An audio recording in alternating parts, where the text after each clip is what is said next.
Hello, everyone. I would like to say thank you for joining us tonight. And thank you so much to Mr. Aaron Dixon for being here as well, for coming to speak with us. We really appreciate it and we're excited and I'm looking forward to this conversation. So first, Aaron, how are you doing today? I'm doing fine. How are you? I'm doing great, enjoying this beautiful weather in Seattle. So I'm thankful for that. Oh, well, that's good. I am just going to jump right into the conversation. It is 5:31. So my first question is, in your book, My People Are Rising, you talk a lot about your family history and the importance of knowing where you come from. How big of an impact did your childhood and hearing stories of your family's history play in your life? It played a huge role. It played a huge role. That was part of our culture at the time. In case people don't realize that the Black community, as many other ethnic communities, had their own cultural value system.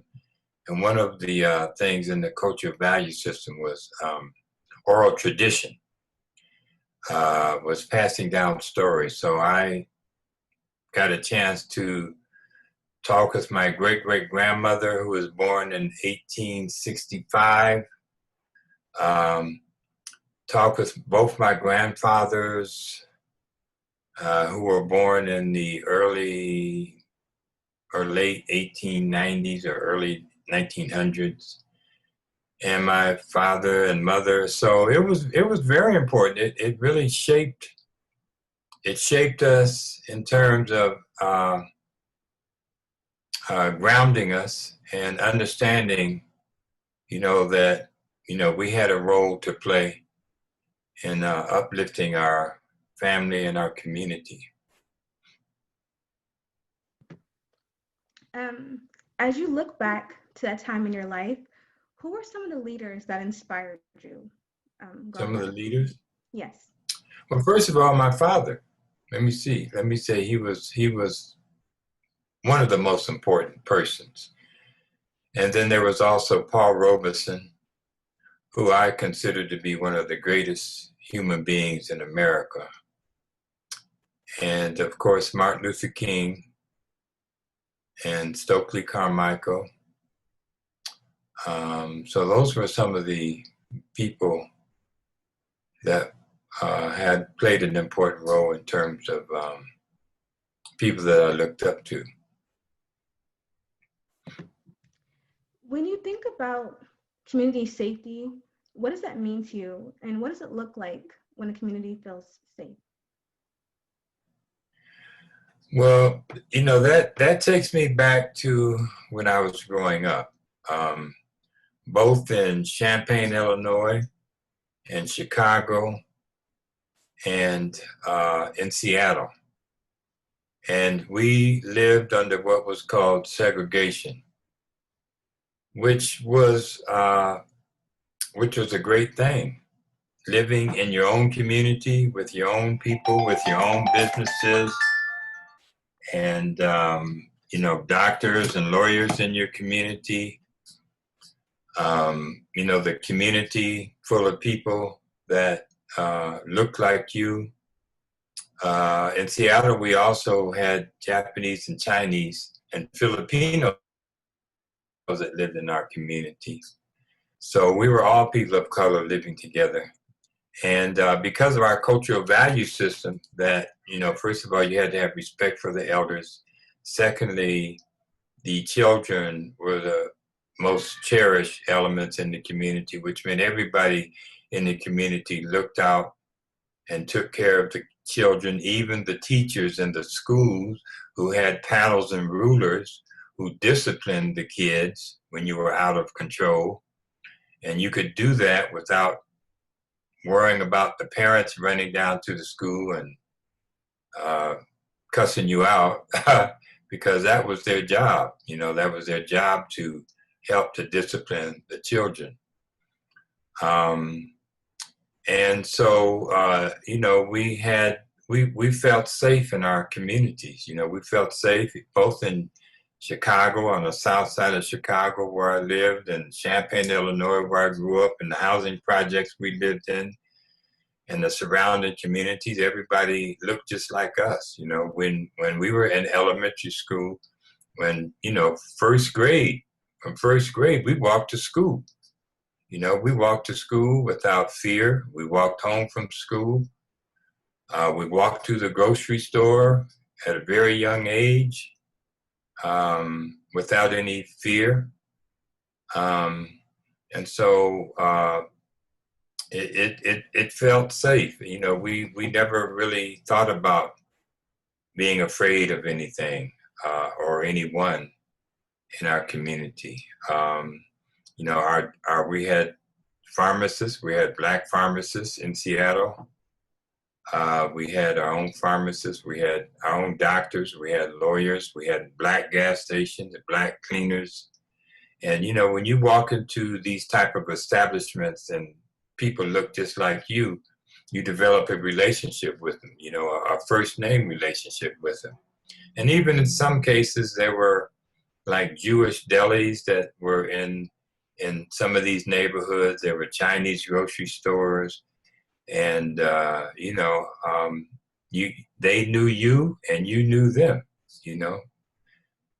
So it felt very safe and very comforting, you know.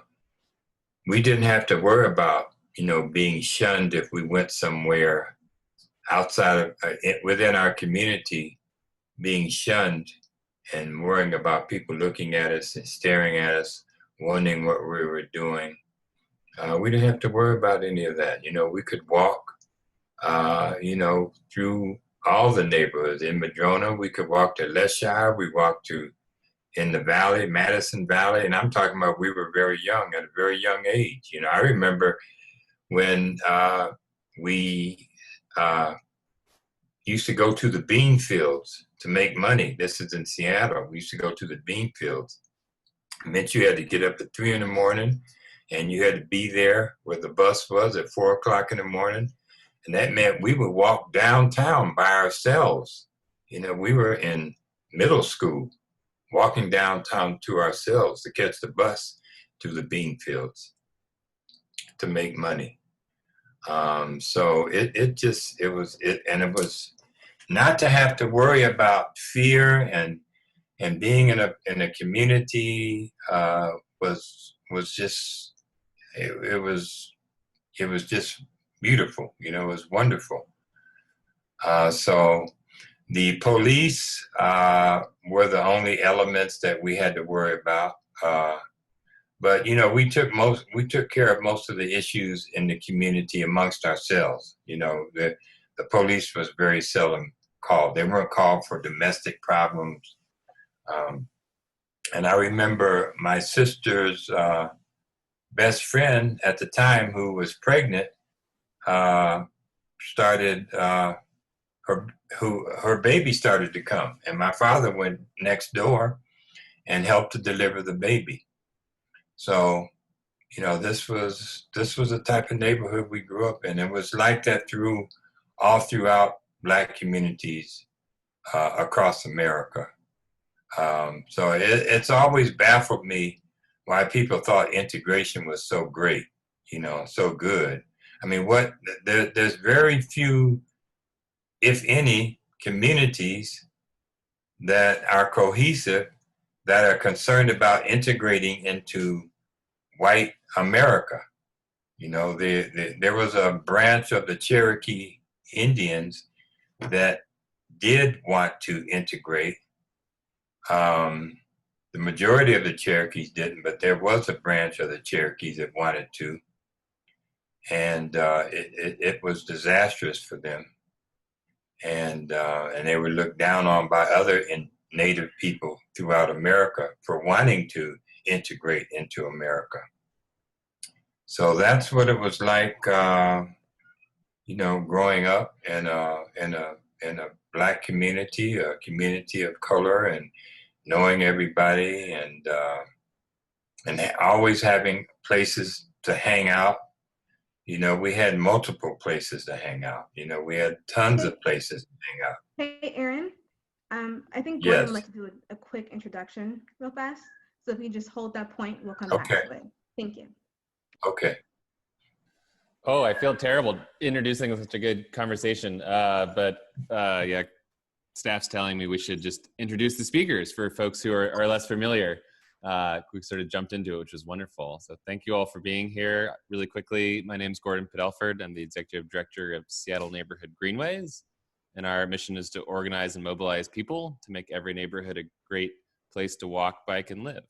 And here to introduce Peaches and Aaron is Kale Shannon, one of our community organizers who's been leading our Rainier Ave safety campaign and the Who Streets Our Streets committee, which is looking at reimagining traffic safety. So sorry for the jolt of an intro, but here is Kale.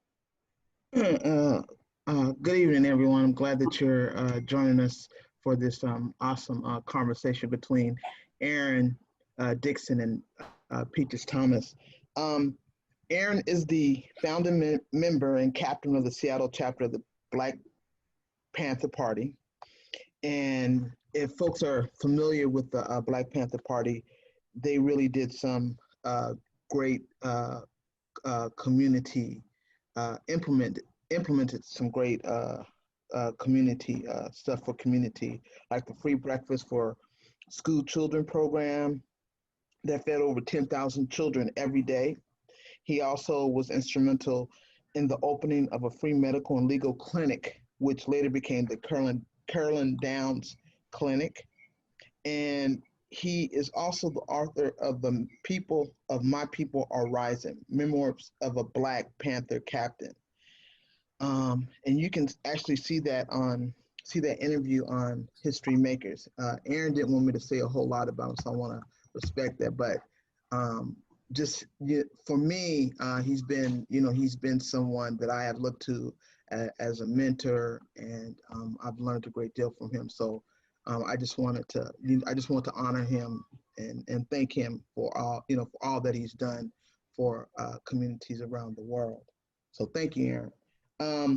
Peaches is a local community organizer with the Duwamish Valley Safe Streets, a member of the Seattle Neighborhood Greenways Network. She has worked to create opportunities for residents, specifically youth, to foster a culture of walking and rolling. And some of her notable work projects have been the Pilot Home Zone project in South Park and the Georgetown to South Park connection.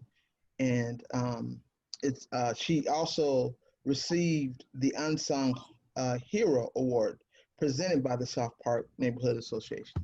So thank you, Peaches, and on back to the conversation.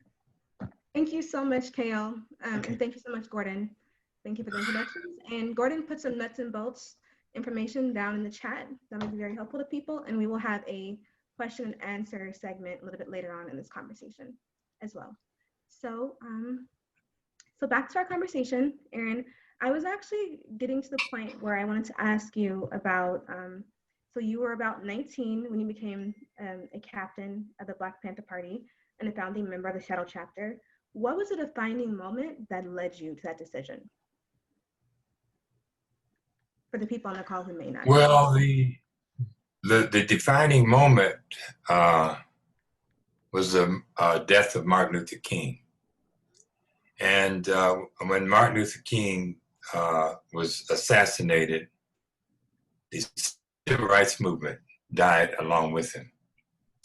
And there were thousands of young people all across the country who were black, brown, red, yellow, white, who also were affected by the death of Martin Luther King, and who also would join other organizations or dedicate their lives to working for the betterment of America. Now, when you mention that, it makes me think about when I was reading your book, you talk about growing up in such a diverse neighborhood in the Central District at the time, and how big of an impact that played on your life. So how important was it for you during your time as a Black Panther to work in solidarity with white allies and the people of color? I'm sorry, what was that again? I'm sorry, repeat that. I was asking you, so in your book, you talk often about growing up in such a diverse neighborhood in the Central District, and you talk about all the different people that you've met, people of color, and all the different experiences you had with other people. So I was asking, how important was it to you as a Black Panther to work in solidarity with other people of color and white allies during your time with the party? Well, let me say first of all, most of us, almost all of us, were Black nationalists. When we were going through this period, because you had Stokely Carmichael, you had H. Rap Brown, and that's when the slogan Black Power came out. And when I became a Black nationalist, I started looking at white people in a different way because my anger was coming forth. And when I joined the Black Panther Party and began to read and study, and the Black Panther Party became, they advanced past the Black nationalist stage and became internationalists. And we recognized that the struggle of Black people was a struggle for all oppressed people, not just in America, but throughout the world. So, we had a lot of, we worked with, our medical clinic we couldn't have gotten it, we probably could have, but we couldn't have gotten it started without the support of Dr. John Green, who was white, who was a neurosurgeon at the University of Washington, and was a very special human being. Most of our attorneys were white, and many of our donors were white. So it was tremendous that we were working with a lot of different communities. There was an organization called the White Liberation Front. They were mostly students at the University of Washington, and they dedicated themselves to supporting the Black Panther Party. So whenever we needed anything, particularly we needed cars, transportation, or even when our office got surrounded, we could call our allies, the people that we were in coalition with. So it made us felt like we weren't out there alone, that we were out there with a whole bunch of people who did not necessarily look like us, but were on the same page with us and were dedicated with us. And that gave us a greater opportunity to be able to do a lot of the things that we were able to accomplish. Now, when you talk about your experiences with the Black Panther Party, what were some of the values of the party, and were those values inspired by the needs of the community? The values of the party, the main values of the party was love for the people. We were dedicated to serving the people. That was our whole purpose, was love for the people. And along with that also went love for your comrades and love for the people that you were working with and fighting with. So that was one of the values. The other value was dedication. Being dedicated to the struggle and be willing to make sacrifices, and also the importance of reading and studying. You had to read. In the Black Panther Party, reading was essential. It was very important. We had people that came into the party who were illiterate, who could not read that well. But after being in the party for 2 to 3 months, they became very articulate. Because when you went out to sell the newspaper or when you talked to people in the community, you had to be able to articulate what the Black Panther Party was about and what the movement was about.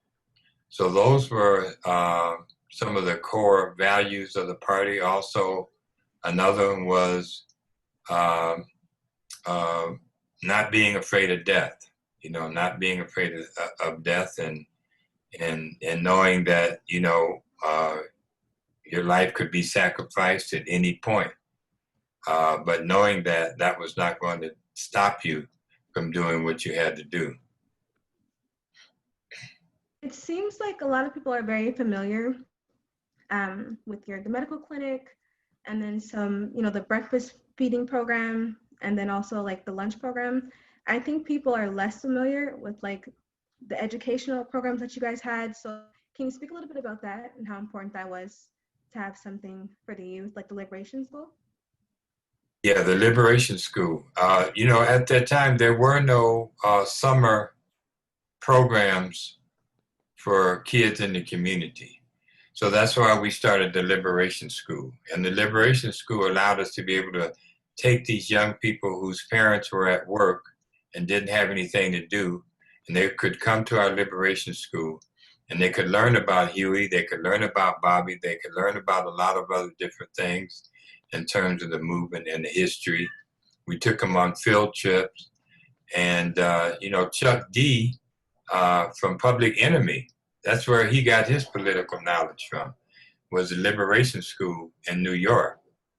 So the Liberation School was one of our very important programs. We did at our breakfast programs, we also did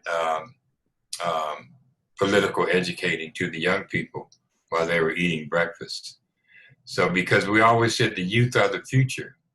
So we spent a lot of time making sure that we were teaching young people and educating young people, making sure we were providing for them. Absolutely. I agree with that. As a parent with young children, I couldn't agree more that they are the future. And I think that the youth, a lot of times, their voices are not heard in these conversations. So I think it's really great to have something like that where we're nourishing the youth's minds.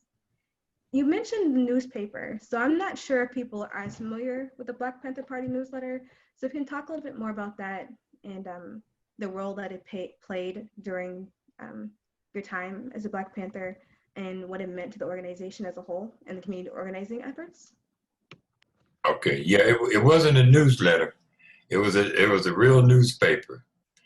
And that was the brilliance of Huey P. Newton. When he started the party, simultaneously he understood we had to have a newspaper. We had to have something that we could educate the people with, a tool that we could educate the people with.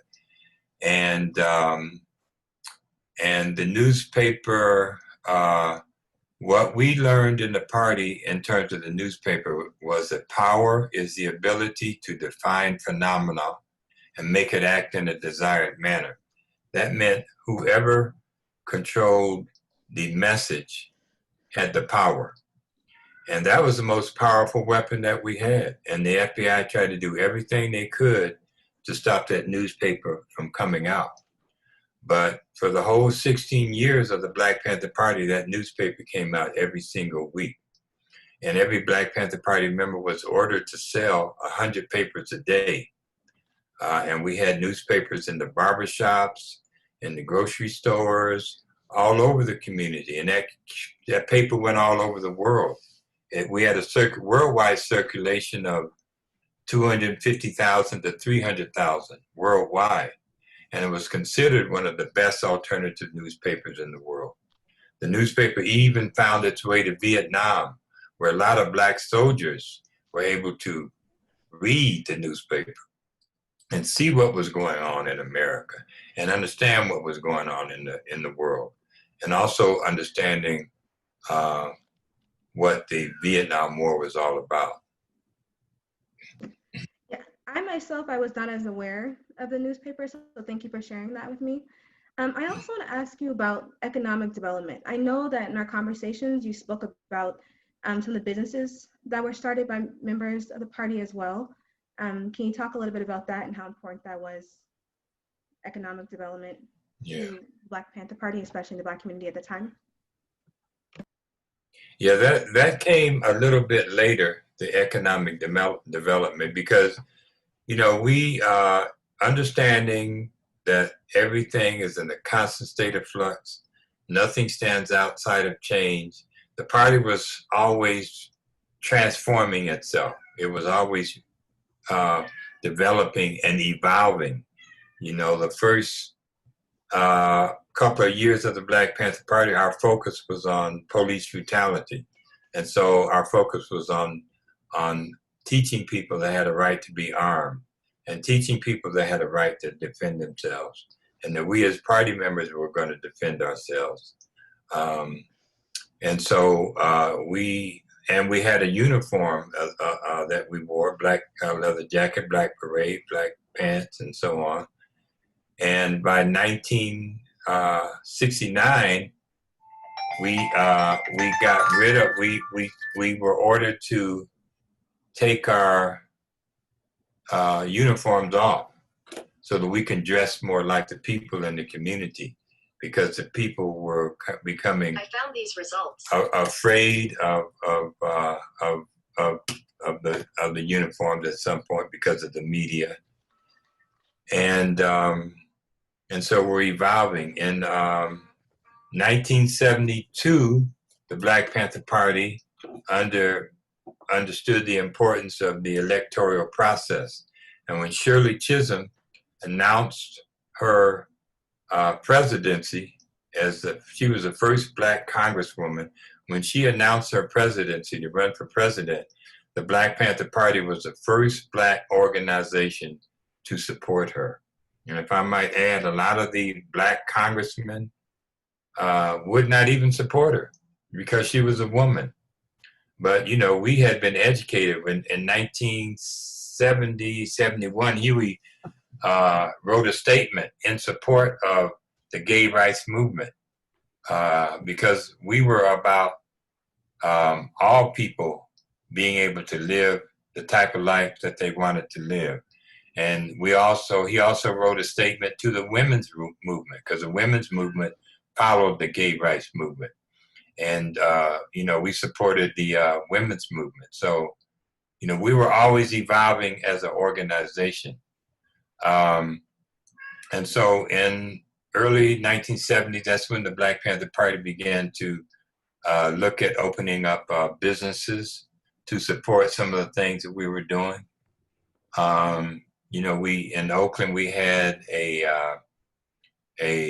restaurant. It was a bar and grill called the Jimmy's Lamppost. And it was one of the best places to eat and go and have fun in the Bay Area. You know, we had some of the best food in the Bay Area, and the cooks were all Black Panther Party members, and the people who worked behind the bar were all Black Panther Party members. We also were able to obtain the Oakland Fox Theater, which was owned by the Mafia at the time, and we made a deal with them, and we got control of that, and we began to show films. And the first film that we showed was a movie called Black Girl. We also started a production company where we bought entertainers to Oakland. We bought Marvin Gaye, we bought the Earth, Wind and Fire, we bought Chaka Khan, we bought many other famous acts at that time to Oakland. That provided us to be able to make resources from that to support our programs. We had a printing company because we printed all our own flyers and leaflets. We had a little small printing company in the back of our office at Central Headquarters, and that expanded to doing work for people outside of the party and the community. The goal and the dream of Huey was to also open up a shoe factory and a clothing factory. So those are some of the businesses that we established in Oakland. It seems like you guys were able to accomplish a lot of things. I think a lot of people are just not as aware about. I also wanted to ask you, I think growing up as a young Black woman, I didn't hear enough about the stories, about the contributions Black women made to Black history, although I know there have been plenty. So can you talk to us about the roles that Black women played in the Black Panther Party, especially? That who? Black women played in the Black Panther Party. I think people tend to see it as a more male-dominated male-ran organization, but I think that's not necessarily true. So can you touch on some of the contributions that Black women Yeah, made? Thank you. sure. If people did some reading and did some studying, they would see that that was totally not the case, because Black women in the party did everything that men did. They learned how to shoot. They learned how to organize. There was no role. There was no separate role for men and women. Everybody did the same chore. Matter of fact, I would say probably men did most of the cooking. You know, when it came to cooking for comrades who were out in the field and so on and so forth. But, you know, some of the chapters and branches were run by women. The Boston chapter was ran by a woman. The Connecticut chapter was ran by a woman. Elaine Brown became the chairperson, became the leader of the Black Panther Party. The Black Panther Party school, which was called the Intercommunal Institute, was run by women, mostly women that ran and it became one of the most the best alternative school in the country. So yes, women played an equal role in the Black Panther Party. Thank you for sharing that.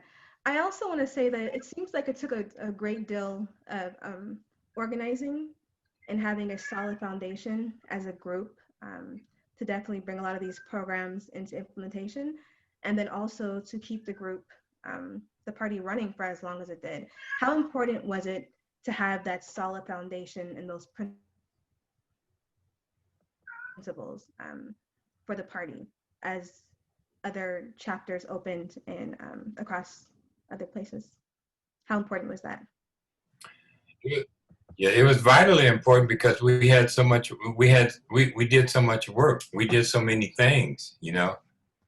So we had to have a cohesive group with shared values. We had rules. We had principles. We had we studied together. We read together. We did everything together. You know, we did everything together. You know, and we had a policy. You know, plus we were under attack because in 1969, J. Edgar Hoover, Richard Nixon, and Attorney General John Mitchell said the Black Panther Party was the #1 threat to the security of America, and they began to attack and try to destroy the Black Panther Party. Their goal was to wipe out the Black Panther Party by 1969. And so, you know, we had to be cohesive. And a matter of fact,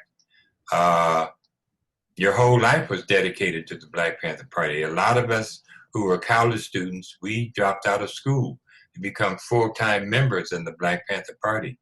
Most people in the Black Panther Party quit their jobs and became dedicated to working in the Black Panther Party. We did have some people who had jobs, but most of the party members, it was a full-time job being in the Black Panther Party. So, and we did a lot of meeting and planning. You know, you know, there were times that, you know, we didn't get a lot of sleep because we had so much work to do. We also had to have security at night and early into the morning, and all the Panther headquarters and Panther facilities. You know, people had to do security. So all of these things caused us to really be very close to one another and very tight to one another. And there really was a lot of love that we had with each other. And that is why we were able to really do all those things we had. I mean, you only know about a few of the programs. We had so many other programs. We had the Busing to Prisons program. We had the free legal aid program. We had the free food program, which is where the food banks came from. You know, we're giving out bags of groceries out of our office every week. And in 1972, we gave out 10,000 bags of groceries with a chicken in every bag. And that took a lot of work to put those 10,000 bags of groceries together. And that was to kick off Bobby Seale mayor campaign and Elaine Brown's campaign for city council, which was a tremendous feat. So thinking back, and even now on the legacy that the Black Panther Party left behind, that continues to live on beyond the party, can you tell me what some of the greatest lessons you learned during that time were that still stick with you possibly? Or just overall? Well, the greatest lesson, yeah, I think that the greatest lessons was the importance of reading and the importance of being able to analyze things, and the importance of looking at things in a broader sense, looking at the big picture of things, and not just getting caught up of what we're doing in the moment, but how the moment has a lot to do with the bigger picture. You know, they're all related. That's why we had an international section in the Black Panther Party. And in the newspaper, you know, because we wanted people to know what was going on around the world, not just the Black community, it was also going on in Palestine, what was going on in all the movements in South America and all the movements in Africa, and the movements throughout the world. We had support organizations and all over the world, in France and the UK and Sweden and Japan. There were Black Panther Party support organizations. We even had Black Panther Party organizations in Australia among the Aborigine. We had Black Panther Party organizations in New Zealand among the Polynesians. They were called the Polynesian Panthers. We had a Black Panther Party in India among the Dalit, the dark people of India. And we also had diplomatic status in Algeria. We had a diplomatic compound in Algeria. And we had diplomatic status with North Korea. The only two Black babies born in North Korea were babies born by Panther women, because they were working in the international section in Algeria and they were pregnant, and North Korea invited them to have their babies in North Korea. So, having that international perspective and in international understanding, and understanding that, you know, we were working towards making America a better place, but making the world a better place. Given the current climate and global demand for racial equity, is there any advice that you can give people that want to be a part of the movement but just don't know where to start? Well, I would say that they just have to step in. You know, they just don't put the hesitation aside and just join. But at the same time, it's important that the movement has to develop itself, so they have roles for these young people that they can come into, that there is organization, that there is structure, and that they're going to have to learn how to study when they come in. Because so when they do come in to the organization, when they do come into the movement, they're able to have something that they could readily get involved in and participate in. You touched on my next question. So how can current organizers do a better job working with the youth on advancements to racial equity? And do you feel like youth voices are being heard in these conversations? Well, the youth, when you say youth, I'm not sure what you mean by youth. Now, when the average age in the Black Panther Party was 16 to 19, or 16 to 19. So most of the members in the Black Panther Party were, if you want to consider those to be youth, yes, they were youth. But when we came into the party, it was our responsibility to learn, not necessarily to have a voice, but to learn, and to learn from the older people, because that's how it goes. You know, you have to learn first, and you have to get in a position where you understand what's going on, and you're able to contribute before you really have to have a voice. Before you have a voice, you got to know what you're talking about. So that's the way it worked. We had people as young as 13 and 14 years old who joined the Black Panther Party and worked in the Black Panther Party. One of the most dynamic sisters that we had in the party was a young lady named Marsha Taylor, who was the class president at Berkeley High, and she joined the Black Panther Party at 16 years old. And it became very apparent that she was a very special person, and she was very dedicated. And she was appointed as the national coordinator of the breakfast program. She was also part of security. I remember when we had the United Front Against Fascism conference, and we had a contingent of people that were assigned to be bodyguards, excuse me, and assigned to be security. And Marsha was dressed up like a prostitute, and she carried a .357 Magnum in her purse. And her job was to look out for anybody that was going to be disruptive to what we were trying to do. Excuse me. So, and little Bobby Hutton was only 14 years old when he joined the party. Now, he was killed at 17 years old. Excuse me, I'm sorry. Sorry to hear about that loss. We actually have a number of questions coming in on the chat, and so I'm going to turn it over to Clara so she can start asking some folks to ask. Excuse Clara? me, I'm sorry. Over to you.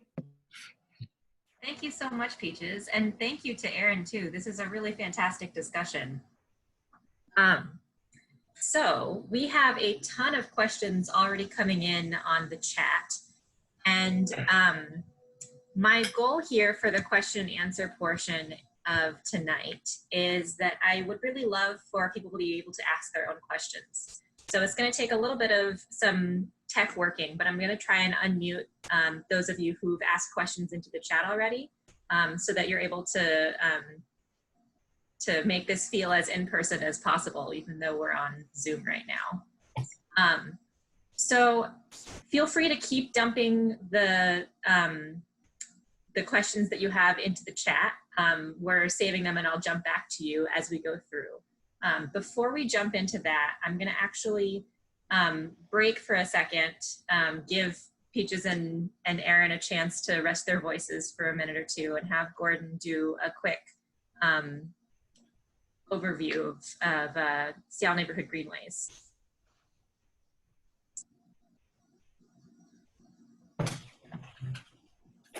Van, could you give me some juice?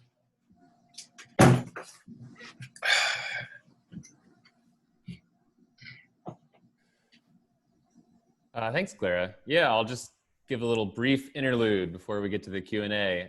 So for those who may have joined us a little bit later, we are a little nonprofit here in Seattle, and our mission is to organize and mobilize people to make every neighborhood a great place to walk, bike, and live. And we envision a future where Seattle streets unite neighborhoods and connect people to where they need to go, where walking and biking are convenient, safe, comfortable, and even joyful, which feels a long way off some days. Children are able to walk and bike to school and to parks. Seniors are able to stay active and connected by walking and biking. Seattle streets incorporate neighborhood priorities for play, relaxation, recreation, greenery, and community building. What are you talking about? The streets and transportation systems are truly accessible and welcoming and reflect the needs of people don't have court tomorrow. of every age, language, Why do you think you have ethnicity, court tomorrow? gender, race, ability, and level of wealth. What is tomorrow? And achieving this vision will give us more choices for how to get around, keep us safer, save us money, and reduce climate pollution. And we also have an adopted racial equity action plan from a couple years ago, where internally we're committed to becoming a racially, culturally, and socially diverse organization that treats all people with respect and dignity and recognizes the interconnected nature of overlapping systems of oppression and discrimination. Externally, we strive to redress the historical and systemically rooted inequities in transportation and city investments. We endeavor to do this work in solidarity with communities of color as a trustworthy and respectful partner. So that's a little bit about us, and thank you all for being here, and I'll turn it back over to Clara for the Q&A. Great, thanks, Gordon. Okay, so we're gonna jump right in with some of these. And Aaron, we're gonna be jumping back and forth a little bit on some themes, but we've had some questions about public space and defunding the police and community safety. So first, I actually wanna jump in with a question of my own, which is, what does it mean to you for a community to feel ownership over the public space in their neighborhood? What does that look like? What does that mean? Well, it means some of the things that we pushed for in the party was community control of schools and community control of police. You know, we own the businesses in our community, and you know, we had a lot of people were involved in the PTA. A lot of the parents at that time were involved in the PTA, so they had participation in what was happening at the schools.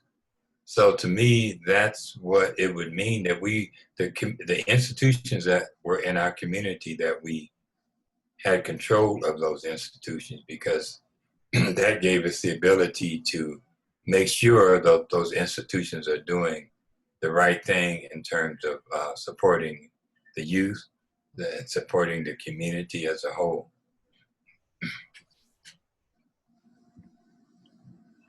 Thank you. So we have some questions here about the defunding the police. And I'm gonna ask Rich Jensen, if you're still around. You had a question here. Yeah, hi Aaron, thank you so much for sharing with the group here tonight. And it's an honor to be with you. My question was, I've been interested to see the defund the police just be so relevant to the current struggle in Seattle and other places. And I didn't realize that that had been a Black Panther, or maybe you can confirm that it had been a Black Panther position. But I wondered if, as you're seeing this, if you had anything to offer to the people that are involved in that struggle right now. Yeah. Well, what we were calling for was community control of police, that people on the community should be part of the hiring and the firing and the discipline of officers in the community. In terms of defund the police, I think we have to look at that should just be one aspect, because the bigger aspect, the more broader aspect, is reshaping American culture, reshaping American society. Because defunding the police is just one small thing, and if you are just looking at that alone, then it's not going to last. It's not going to be able to sustain itself. Because what we really have to also be looking at simultaneously is changing this culture and changing this society. And demanding that the wealthy, that we return back to the tax on the wealthy that it was in 1979 before Ronald Reagan came into office. Because what we have here in America is you know, the social services, you know, mostly of the social services that are run by the government, they don't support the people. People are so struggling so much. You know, the police departments, the crime, the prisons, it's all so dysfunctional that it's created a society that we have now that is in ruins, basically. And you know, the average person, I don't care what color they are always struggling. They don't have enough to even relax and feel good about themselves. So that we have to think about changing the structure of this society as a whole. While we're also talking about defunding the police, we got to be also thinking about changing the society as a whole, which means changing the prison system and changing the parole board and changing the way that we treat human beings, the way we treat human beings, you know, the way that the police department treats human beings. All of those things are driving us towards to where we're at now, where we don't feel safe in our communities, where we don't have the resources, and we're constantly struggling. You know, we have to, you know, like in the Black Panther Party, we were taught to think big and think broad, and that's what we have to do. We have to think big and broad. We have to think past defunding the police. We have to think bigger than that. And so that would be what I would like to add to that conversation, that we need to have a deeper analysis of what that means in terms of changing our society, and changing the way that our society treats human beings, because you know, America was built upon racism. The police departments, everybody knows, was started as slave catchers and also to corral the Native Americans and keep them in their place. And it's been a brutal history, you know, and it's still a brutal history. And our prison system is a brutal history. You know, we need to look at some of the other examples throughout the world in terms of how they address some of these issues. For example, in Norway, a lot of when a person is charged with murder, their sentence is no longer than 10 years. And oftentimes they are able to get out of prison within 12 years. Their prisons are like first-class hotels. The people who go to prison in Norway and many of the other Scandinavian countries, the whole purpose is to help them get back on their feet. And they are treated like human beings. They are not dehumanized like they are in America. Like these prisons in America are like Soviet. They're horrible. They're some of the worst prisons in the world. And how do you expect somebody to be rehabilitated who is treated like an animal? And when they get out of prison, there's nothing there for them. There's no jobs. They've been in prison for 10, 15 years, 20 years. Society has totally changed. They have difficulty to adjusting to what society really is by the time they get out. And we have to create a system where people are treated humane. That we need to tear down these prisons. And we need to rebuild them and reconfigure them so that people are treated like human beings. And so, you know, we have to look at other models around the world. You know, most of the Scandinavian countries have the same type of model that they have in Norway. And as a result, their crime is way down. Their crime is way down. So they don't have the same fear about safety as we do in America, because they treat their people with humanness. Also, the fact that there's so many guns on the street. There's so many guns that are so accessible to people. We have so many guns in hands of so many people that shouldn't have guns.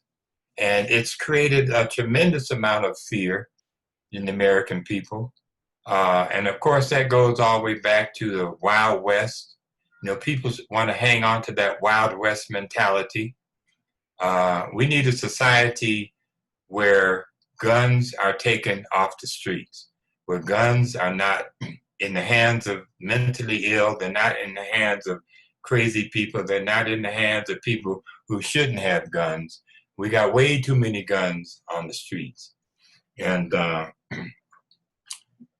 so, you know, the way that we even treat our mentally ill is criminal, you know. And in 1979, Jimmy Carter had allocated funds to create community-based mental health centers throughout America.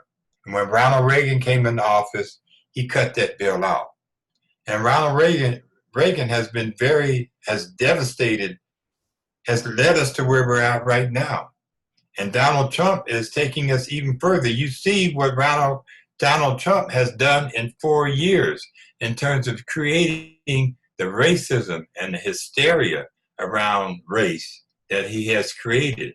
And also, you know, what he is doing to the environment. So, you know, we have to understand, I think one of the biggest things that we got to really focus on is getting Donald Trump out of office. Donald Trump is the most dangerous man in the history of the world, not just America, but in the world. And we have to shift some of our focus to making sure that this madman does not get into office. Now, when Kamala Harris and Biden, if they win, then we have to be prepared to put pressure on them. But we also need to be thinking about creating a third party, because the Democratic Party and the Republican Party are too similar. They're too similar. There's only a slight variation, and they keep us locked up in this pattern that we are in, where we can't seem to get out of, because their policies are too similar. So, you know, these are some of the things we need to really start thinking about, and you know, on a much broader level.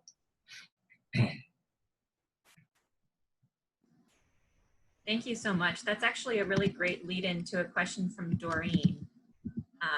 Doreen, can I ask you to jump in and ask your question? Sure. So I'm part of one conversation that's a lot of people with disabilities, and we're talking about explicitly naming people with disabilities as needing to be part of the conversation. But what's frustrating to me about that conversation is it's treating people with disabilities and Black, Indigenous, people of color, to use the current jargon, as separate categories and kind of in competition with each other. And so the question on my mind is how to make sure that different voices are heard, that there's different reasons people will or won't speak up or identify with disabilities. And then there's what happens about services, and there's sort of cycles of culture just continuing. So I'm throwing that out there because it's on my mind, and I'm interested in what you have to say, or if anybody wants to find me afterwards and connect, put an email privately in the chat. That would be great. Okay. Well, I'm so glad you asked that question, because one thing about the Black Panther Party, we were inclusive of everyone. Whether you had a disability, we had a brother in the party who had MS, and he was in a wheelchair, but that did not stop him from participating in the struggle. Also, a lot of people don't realize that the Black Panther Party played a key role in the disability acts. When the organizers who were pushing for the disability acts, they came to us because one of our comrades was at the center, the day center for the handicapped. Mm-hmm. And when they realized he was in the Black Panther Party, they came to us and asked us to help them to lead this demonstration that they had over in San Francisco at the State Building to get rights for the disabled. And so Black Panther Party members were there. We helped to chain the the doors closed. We helped to bring food up to the disabled people who were fighting. So, the Black Panther Party was inclusive of all people, and they caused us to fight over crumbs all the time. That's a constant thing. That's why I'm saying that we got to look at, in terms of defunding the police, we got to look at a broader picture, because they're always going to make it so that we're fighting over crumbs, and they're always taking away the crumbs. It's always going to be less crumbs than it was before, which pits us against each other fighting for these crumbs. This is why we have to unite, and we have to support ourselves, and we have to think outside of the box. We have to create our own businesses that will support the things that we want to do. But we also have to be inclusive. We have to be inclusive. That's why we said all power to the people. We used to say Black Power in the first year of the movement, but we began to realize that and expand that to all power to the people, because we knew it was not just about Black people, it was about all people. It was about all people. And this is why Fred Hampton ended every speech with brown power to brown people, yellow power to yellow people, power to red people, Black power to Black people, and white power to white people. Because you can't exclude anybody in the struggle to create a better world and a better society for America. All power to handicapped people. All power to all people. Thank you. So the next question, I'm going to see if we, Angie's iPhone, are you there? Hi there. Can you hear me? Yes. Yeah, I can hear you. Go ahead.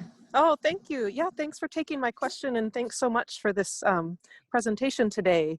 I just wanted to ask a question on behalf of the north end of Seattle, because I'm trying to tune in from Ballard and stay abreast of just such quickly changing public safety conversations in the city.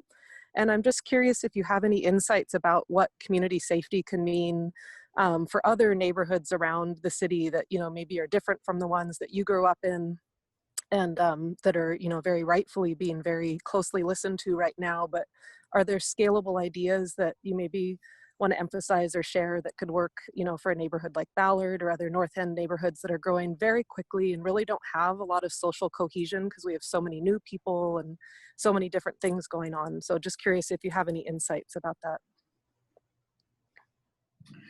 Well, when white people came to us and they wanted to, say they wanted to join the Black Panther Party or do something that we were doing, we would tell them, you have to go to your community and you have to organize your community. And everything that I mentioned includes what other communities can be doing or should be doing.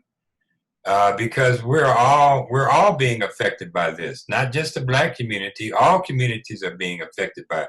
All the communities in Seattle, from what I understand, are being impacted by this tremendous homeless problem that we have to address. Mm-hmm. Because that homelessness is filtering into Ballard, is filtering into Queen Anne, is filtering in everywhere. So we are all in this pot together. So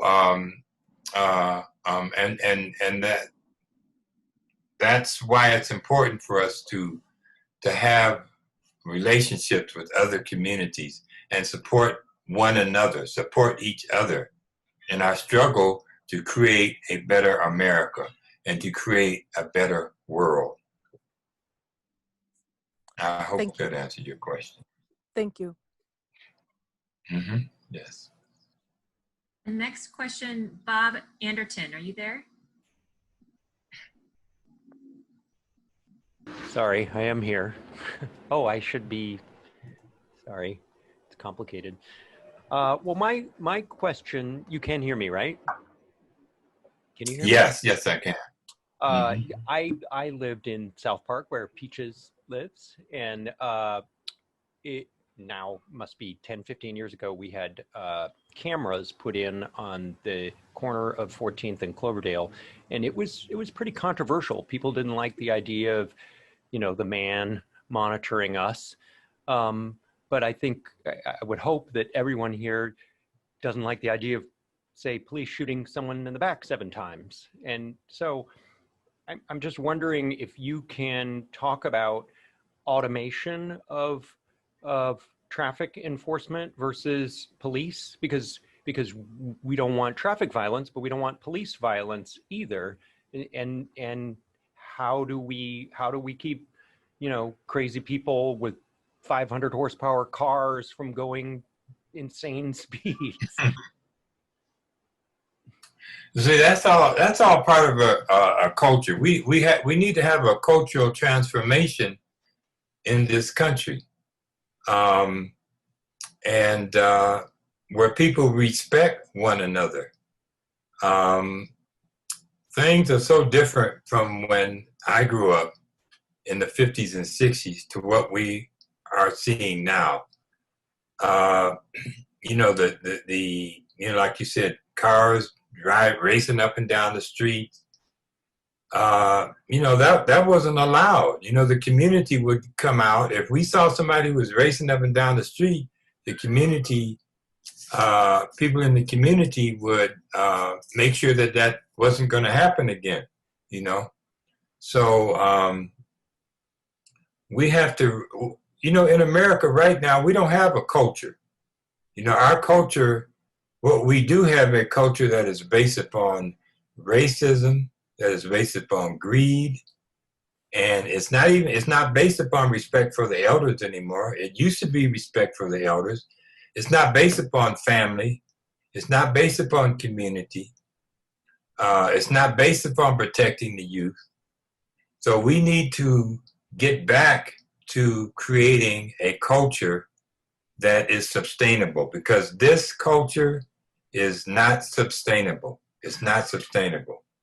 So we have to work towards becoming more humane and try to figure out how we could get back to our cultural value system. Every community had a cultural value system and was really very similar. The Polish, the Italians, the Norwegians, Latinos, Native Americans, the Black community. Our cultural system was about elders. It was about young people. It was about family. It was about community. And that culture doesn't exist anymore. So how do we get back to how do we get back to reestablishing a cultural value system? And that's what we're going to have to do in terms of that. But bringing the community together and the community feeling empowered enough to address issues like people racing up and down the street, so you don't have to call the police. You can deal with them yourself, deal with them within the community, within the families. So it sounds like a big task, but that's what we have to work towards.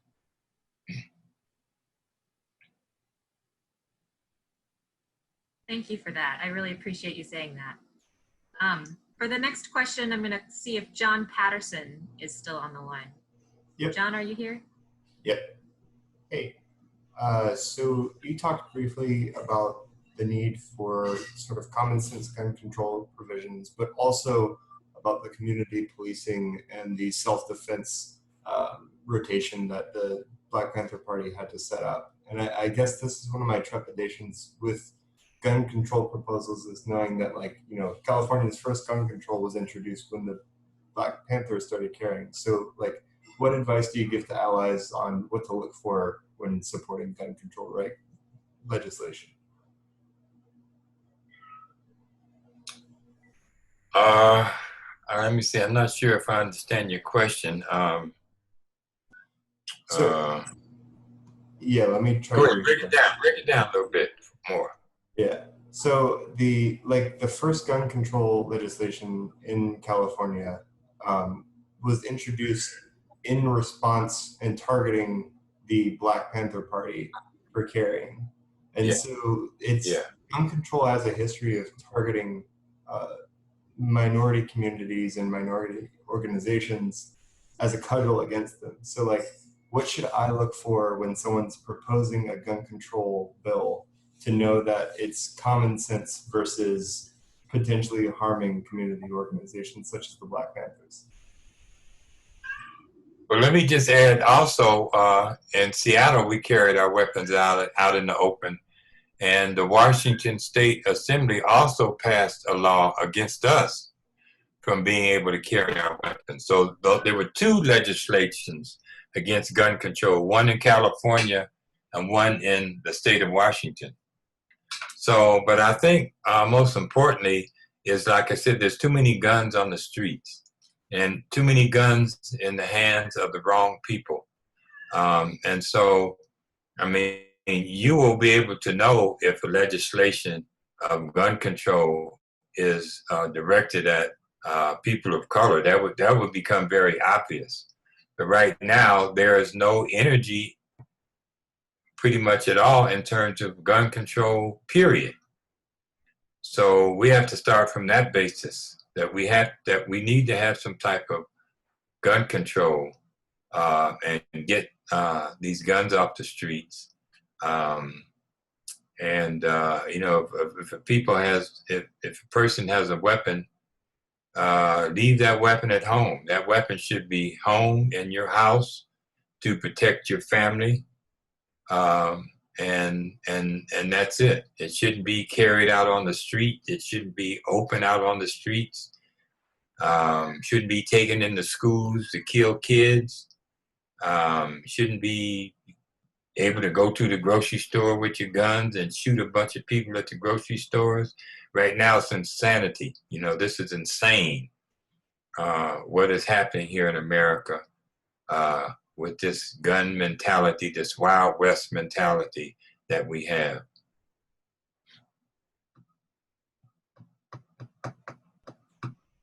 Thanks, Aaron. Next question, we have Talis.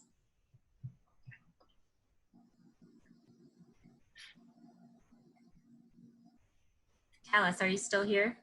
I am still here. Yeah, thank you for your time, sir. And I have one question. It's been suggested that in some respects, the Seattle protests, such as the some aspects of the Seattle protests, like the CHOP, are a distraction and potentially undermine the mission of Black Lives Matters and police reform. And I was wondering what thoughts you might have on that subject. Yes, well, you know, we used to say revolution is a process. The struggle is a process. You can't go from A to Z. You know, you have to go from A, B, C. So we're in the early stages of this new struggle. And, you know, we're going to make mistakes. Mistakes are going to be made. And you have to understand that young people feel disenfranchised. They're angry, and there really isn't anything there yet to be able to take that anger and take that energy and put it into something that is constructive. We're hoping that we can create something. I have been meeting with some of the organizers in Seattle, working towards creating things that young people can get involved in and put their energy in, their creativity in. So yeah, people may say it's a distraction, but it's the way that it works. When people are tired and they erupt, you know, things are not going to be pretty and nice and neat, you know. You know, when Martin Luther King was killed and the riots started, Huey P. Newton ordered Black Panther Party members in Oakland and LA to go out on the streets and stop the people from rioting and burning and looting their own community. So it's a process, you know. This is the early stages. What happened was supposed to happen, and we'll make sure that moving forward, there'll be more of a systematic approach in terms of getting the things that we need done, and getting the attention of the government and the other entities that we need to support us. Thank you. Carolyn, are you still on the line? Yeah, I'm still here. Carolyn Sayer? Oh, Carolyn. Oh, yeah, hi. Thanks to everyone for all the questions. And Mr. Dixon, we read your book some years ago, actually, as part of my book club. So it's nice to see you in person, so to speak. And my question is, it's a good segue. What advice are you giving to Black Lives Matter at this point? And I guess I'm thinking partially in terms of how the media is portraying things. And how to recapture that narrative so that people aren't misunderstanding what's really happening out there. You know, I kind of check myself by looking at the website for Matter and seeing what their agenda is. But in terms of public perception, which is so critical, I'm just wondering, what advice can you give them? Yes. Well, I'm not really necessarily working with Black Lives Matter because there's so many other organizations that are actually doing a lot of work, and that's the same way it is all across the country. Black Lives Matter is just a slogan, and it's not really an organization. It's more of a slogan. It's more been an impetus to get people's attention, get young people's attention, and garner their energy. But there's a lot of other organizations out there who are doing a lot of amazing work. And I'm working with some of those organizations, and we're talking about some of the things that I talked about here. We're talking about the importance of reading and studying and having a broader picture of things, and the importance of being organized, the importance of discipline, the importance of having principles. You know, in the party we had revolutionary principles, but the importance of having principles and the importance of accountability among themselves, and creating accountability in the community. So, you know, these are some of the early discussions that we're having, and it's going to be a process for us to continue to work together and achieve some of the things that they want to achieve. Okay, yeah, thank you. And thanks, Clara, for selecting my question. Absolutely. We have just about 10 minutes left. This hour and a half has gone very quickly. So I actually want to open it back up to Aaron and Peaches as well, if you have anything you'd like to add. Just some final words to share with us here tonight. Hey, everyone. So I think in this last couple of minutes, I have time for maybe 2 more questions.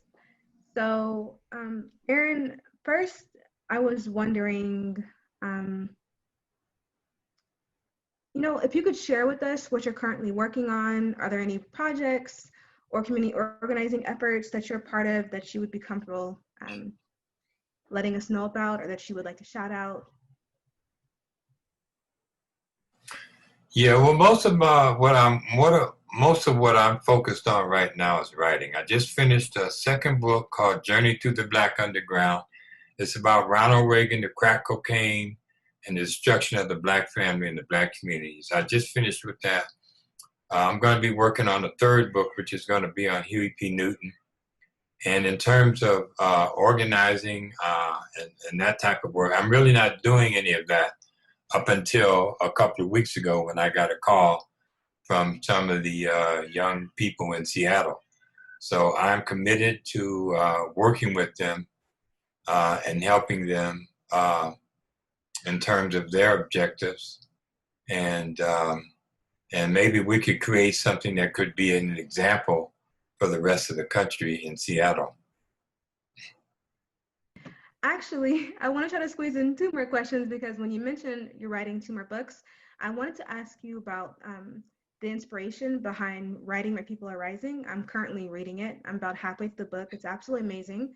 If you haven't got a chance to read the book, you should. Someone put a link down in the chat as well. It's a phenomenal book, and I really appreciative to Aaron that he wrote this his story. So I wanted to know, like, how important was it to you to write a story about your life in your own words? It was very important because there were so many experiences that I had and so many beautiful, wonderful people that were my comrades in the Black Panther Party. And I wanted to talk about, those people, those people that I fought with, and many of them died. And I wanted to also be able to have a guide for young people who were also looking to be involved in the new movement coming. And so that's what I was inspired by to write that book, because I wanted to lay something out for young people that they could read and help them to understand what we did, and would also help them how to move forward in the future. Absolutely. Reading your book has given me a lot of food for thought, and I'm sure other people have said the same thing. My last question to you would be, if there were 3 key things that you would want people to take away from this conversation, what would those things be? Yes.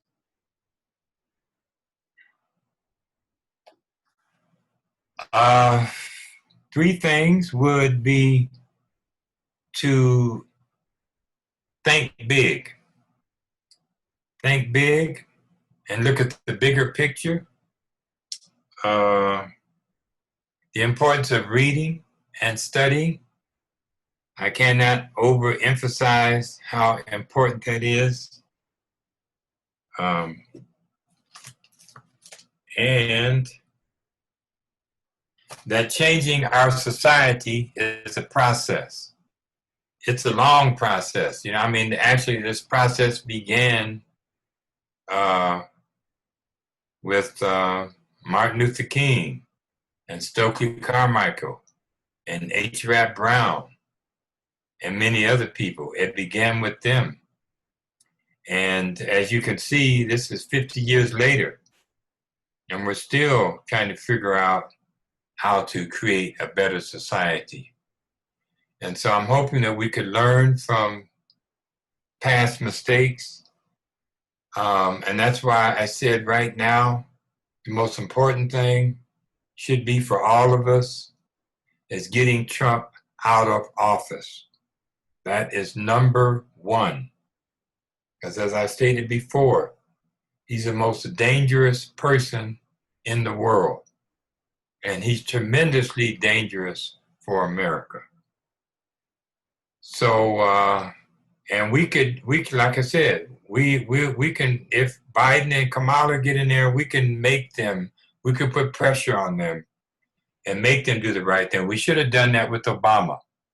We were so enamored by him being a Black man and his wife and his kids. We didn't realize he was still a Democrat and that he was still carrying a lot of the policies, liberal policies of Democrats into office.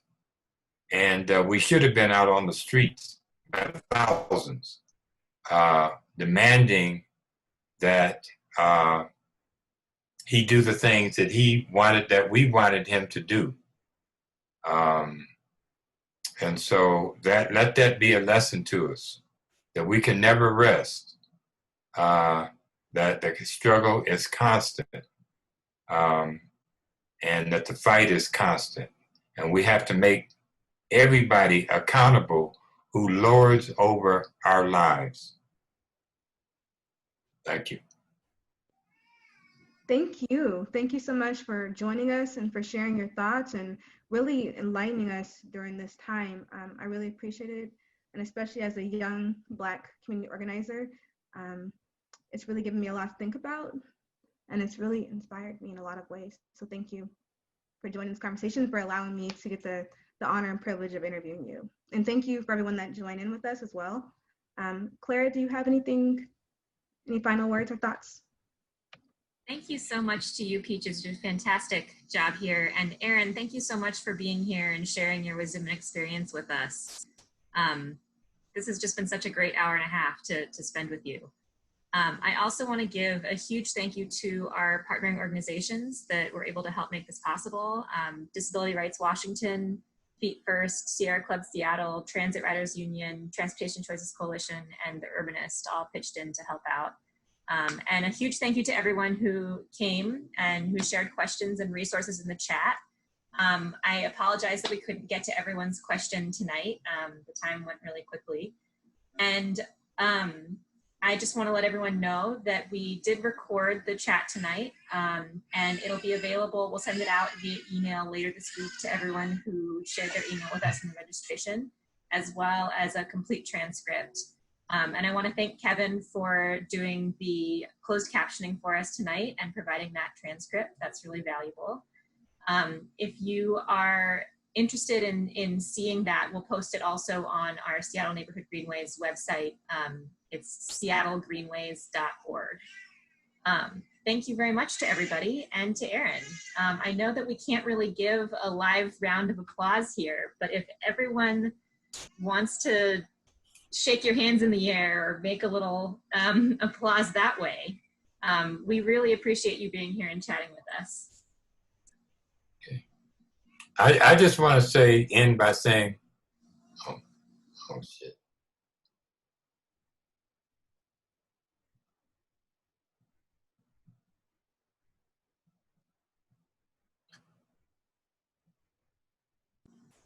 Are you there, Aaron?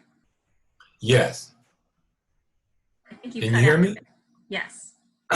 Okay. I really wanted to end was by saying all power to the people. I love it. Thank you so much. All right.